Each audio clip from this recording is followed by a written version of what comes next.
দ্রৌপদী ও পাণ্ডবদের বিবাহের ঐশ্বরিক প্রেক্ষাপট।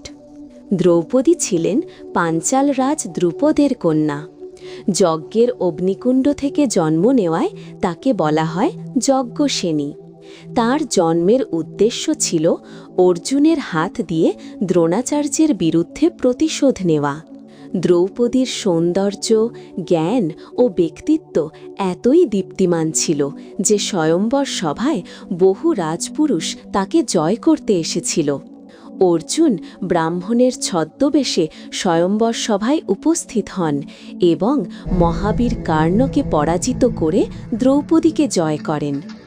কিন্তু ভাগ্যের ইশারায় এই জয় এক ব্যক্তির নয়, 5 ভাইয়ের ভাগ হয়ে যায়। 5 স্বামীর আশ্চর্য নিয়তি।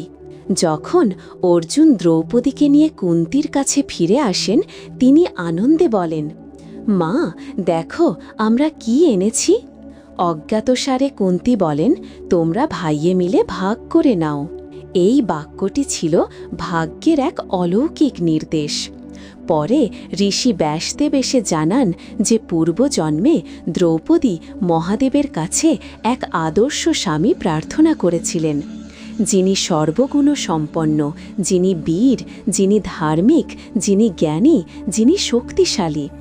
মহাদেব তাকে আশীর্বাদ দিয়েছিলেন, তোমার এই 5 গুণ 5 পৃথক পুরুষে দেখা দেবে। তাই পরজন্মে দ্রৌপদীর ভাগ্যে আসে 5 পাণ্ডব। সামাজিক ও ধর্মীয় গ্রহণযোগ্যতা। তৎকালীন সমাজে এক নারীর 5 স্বামী থাকা বিরল ও বিতর্কিত ছিল, কিন্তু দ্রৌপদীর বিবাহকে ঋষি ব্যাসের আশীর্বাদ, দেবতাদের অনুমোদন এবং ধর্মের বিশেষ প্রেক্ষাপট হিসাবে গ্রহণ করা হয়। দ্রৌপদীকে বলা হয় পঞ্চপতি ভক্তা, অর্থাৎ তিনি প্রত্যেক স্বামীকে তার ধর্ম, কর্তব্য ও সময় অনুযায়ী পূর্ণ মর্যাদা দিতেন। যুধিষ্ঠির ছিলেন ন্যায়ের প্রতীক। দ্রৌপদী তাকে শ্রদ্ধা ও বুদ্ধিমত্তা দিয়ে সেবা করতেন। তাদের সম্পর্ক ছিল পরিপূর্ণভাবে ধর্ম ও দায়িত্বের বন্ধনে বাঁধা। দ্রৌপদী অনেক সময় যুধিষ্ঠিরের ধৈর্য ও ন্যায়ের প্রতি নিষ্ঠা দেখে বিস্মিত হতেন। তিনিই তাকে সবসময় বলতেন, ধর্মই তোমার রাজমুকুট। ভীম ছিলেন দ্রৌপদীর প্রতি সবচেয়ে স্নেহশীল ও রক্ষাকর্তা। তার শক্তি ও ভালোবাসা দুটোই গভীর ছিল। যখন দ্রৌপদী কৌরব সভায় অপমানিত হন, ভীমই প্রতিজ্ঞা করেন, দুঃশাসনের রক্তে আমি তোমার চুল ধোব।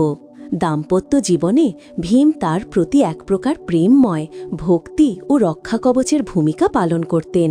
অর্জুনের সঙ্গে দ্রৌপদীর সম্পর্ক ছিল হৃদয়ের। স্বয়ম্বরে তিনি দ্রৌপদীকে জয় করেছিলেন, তাই তাদের মধ্যে ছিল গভীর আত্মিক সংযোগ। তবে অর্জুনের পরিণত জীবনে সুভদ্রার প্রতি প্রেম আসার পর দ্রৌপদী সামান্য মনোকষ্ট পান, কিন্তু কখনো ঈর্ষাপরায়ণ হননি। দ্রৌপদী জানতেন অর্জুনের জীবনে তিনি কেবল স্ত্রী নন, যুদ্ধসঙ্গীও। নকুল ছিলেন সৌন্দর্য ও নম্রতার প্রতীক। দ্রৌপদী তাকে ভালোবাসতেন তার নীরবতা, শিষ্টাচার ও সততার জন্য। নকুল সবসময় তার প্রতি গভীর শ্রদ্ধা দেখাতেন এবং পরিবারের ভারসাম্য রক্ষায় তার সঙ্গে সহযোগিতা করতেন। সহদেব ছিলেন জ্ঞানী ও নীতিনিষ্ঠ। তিনি দ্রৌপদীর সঙ্গে পরামর্শ করে বহু রাজনৈতিক সিদ্ধান্ত নিতেন। তার দাম্পত্য সম্পর্ক ছিল স্নেহ, যুক্তি ও পারস্পরিক বোঝাপড়ার ওপর ভিত্তি করে। 5 ভাইয়ের মধ্যে দ্বন্দ্ব বা ঈর্ষা না ঘটে, তাই ব্যাসদেবের পরামর্শে এক কঠোর নিয়ম স্থাপন করা হয়। দ্রৌপদী এক সময়ে কেবল এক পাণ্ডবের সঙ্গে থাকবে। যিনি তার সঙ্গে থাকবেন তার ঘরে অন্য ভাই প্রবেশ করতে পারবেন না। এই নিয়ম ভঙ্গ করলে ভয়ানক পাপ হবে বলে স্থির হয়। অর্জুন একবার ভুলবশত সেই নিয়ম ভেঙেছিলেন।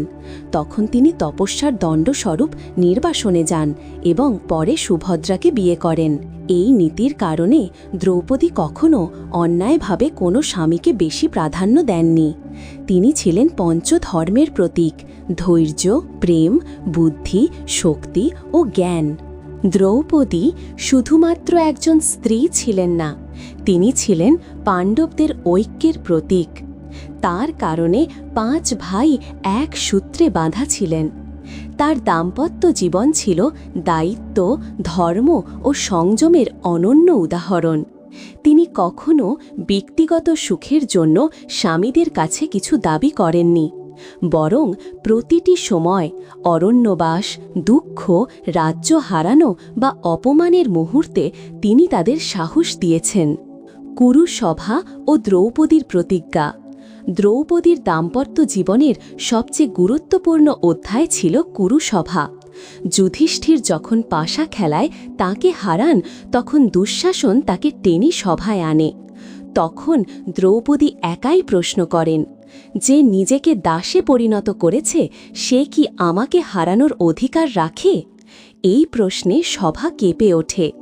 দ্রৌপদী শুধু নিজের সম্মান নয়, নারীত্বের মর্যাদা রক্ষার প্রতীক হয়ে ওঠেন। তার আহ্বানে ভগবান কৃষ্ণ তাকে রক্ষা করেন। এই ঘটনার পর থেকেই দ্রৌপদীর হৃদয়ে প্রতিজ্ঞা জ্বলে ওঠে, যতক্ষণ না কৌরবদের রক্তে আমি চুল ধুই, শান্তি পাব না। ভীম সেই প্রতিজ্ঞা পূর্ণ করেন কুরুক্ষেত্র যুদ্ধে। দাম্পত্য জীবনের আধ্যাত্মিক অর্থ।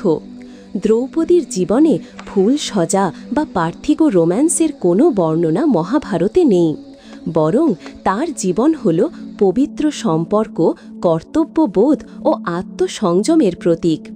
তিনি পঞ্চপতি ভোক্তা ছিলেন, অর্থাৎ প্রত্যেক স্বামীকে তার ধর্ম ও দায়িত্ব অনুযায়ী সম্মান দিয়েছেন।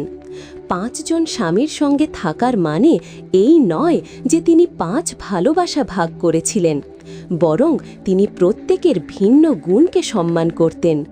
তাই দ্রৌপদীকে বলা হয় এক নারী 5 ধর্মের ধাত্রী। মহাপ্রস্থানের পথে দ্রৌপদী প্রথমে পতিত হন। ভীম প্রশ্ন করেন কেন? তখন যুধিষ্ঠির বলেন, তিনি সকলের প্রতি সমান ভালোবাসা দিতে পারেননি। অর্জুনের প্রতি তার হৃদয়ে কিছু বেশি ঝুঁকেছিল। তবুও তার আত্মা স্বর্গলোকে গমন করে দেবী রূপে। দ্রৌপদীর জীবন দেখায় দাম্পত্য মানে শুধুমাত্র প্রেম নয়, দায়িত্ব, মর্যাদা ও ধর্মনিষ্ঠার পথ। দ্রৌপদী ও 5 পাণ্ডবের সম্পর্ক ভারতীয় সংস্কৃতির এক অনন্য প্রতীক। তাদের দাম্পত্য জীবন ছিল প্রেমে নয়, ন্যায়পূর্ণ; কামনায় নয়, কর্তব্যে বাঁধা; ঈর্ষায় নয়, সমতায় প্রতিষ্ঠিত। দ্রৌপদী হলেন সেই নারী যিনি নারীর শক্তি, মর্যাদা ও ধর্মের প্রতিমূর্তি হিসেবে ইতিহাসে অমর। তার ফুলসজ্জা নয়, তার সাধনা, সংযম ও আত্মত্যাগই তাকে মহাভারতের শ্রেষ্ঠা নারী করে তুলেছে।